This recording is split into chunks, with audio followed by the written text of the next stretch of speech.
What do Roman weights, railroad maps and Twitter hashtags all have in common? One tiny scratchy little mark that looks a lot like a tic-tac-toe board. The humble Octothorpe.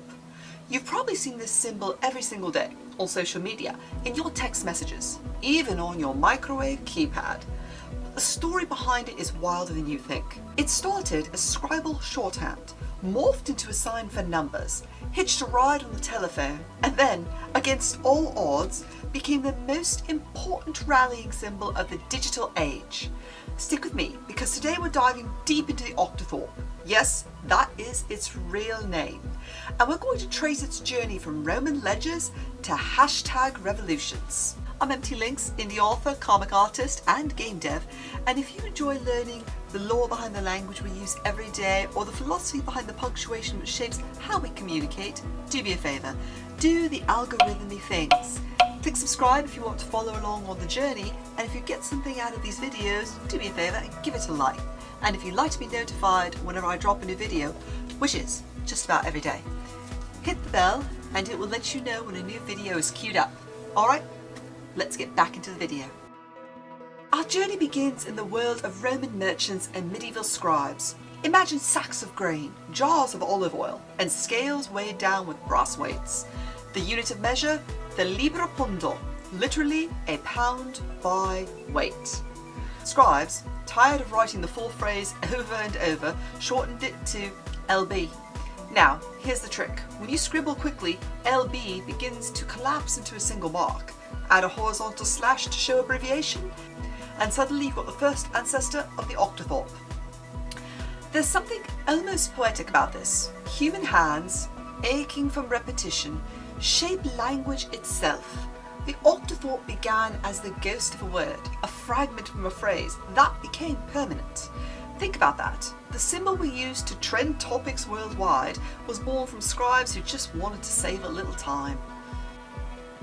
From pound to number. Fast forward a few centuries and the Octothorpe mark appears in English printing houses. At first it keeps its job as shorthand for pound, but in American usage it takes on another role, the number sign. Suddenly this doesn't mean £5, it means number 5. A shop on the corner could be number 23 Main Street. A factory's tool part might be number 8 in the catalogue. This shift from weight to abstraction is fascinating. One symbol that once measured physical heft now counts concepts, places and ideas. Here's the thematic resonance. Symbols never stay still. Like people, they evolve, adapt and find new jobs. The telephone era. Then comes the telephone. The 1960s brought touch-tone dialing. These square keypads we still see today. Engineers at Bell Labs needed extra keys to control their automated systems, so they added the asterisk and the Octothorpe. But what do you call this curious grid symbol? Inside Bell Labs, workers jokingly named it Octothorpe. Why Octo? 8 points where the lines meet. Why Thorpe? Some say it honoured Jim Thorpe, the Olympic athlete. Others say it was a playful jab at bureaucratic maps dotted with thorps, or small villages. Whatever the case, the name stuck. Suddenly, a scribal mark had a modern myth, the Octothorpe. The hashtag revolution.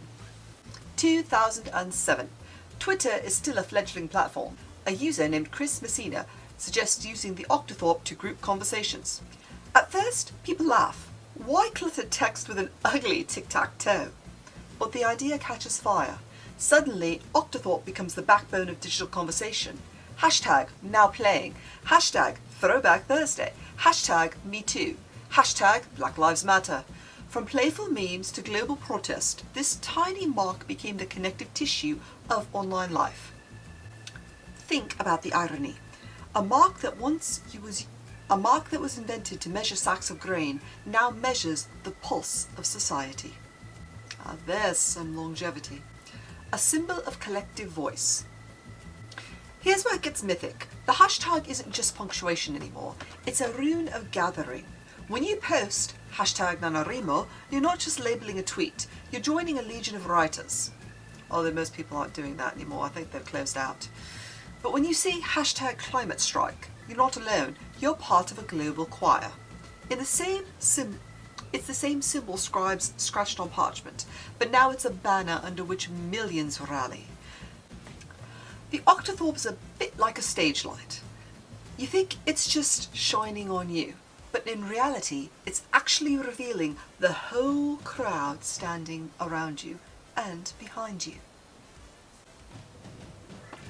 Octothorpe in literature. The Octothorpe sneaks into literature too. Blech. The Octothorpe sneaks into literature too. Poets and typographers have used the Octothorpe as a pause, a fragment marker, or even visual art. Experimental writers use it to show fracture, interruption, or digital bleed-through. In fanfic communities, Octothorpe often frames asides or emotional shorthand, a punctuation of feelings or vibes. This is punctuation as play, bending meaning and bending rules. The shape of a symbol. Da-na-na-na-na. Strip it down and the Octothorpe is 4 lines crossing, a fence, a net, a lattice. In design, that shape suggests containment, but also connection. Nets catch, fences mark borders, lattices let vines grow. Metaphorically, the Octothorpe holds us in place, but it also lets us find each other. The Octothorpe is kind of the diary lock we all share a key to. Final thoughts. So, what started as scribal shorthand for pounds became the symbol for number, a control key for phones, and then one of the most powerful signs of the internet age. The Octothorpe tells us something profound. Symbols evolve with us, and sometimes the marks we dismiss as trivial turn out to hold the power to unite. So next time you type a hashtag, remember, you're carrying a piece of Roman weights, medieval scribes, Bell Labs engineers, and Twitter activists all at once. Now, if you enjoyed this journey, make sure you watch my next video on the exclamation comma, a punctuation mark that almost rewrote how we express excitement. Subscribe if you haven't, and let's keep decoding the secret lives of symbols together. And now you know. I'll see you in the next video. This one right here. See you over there.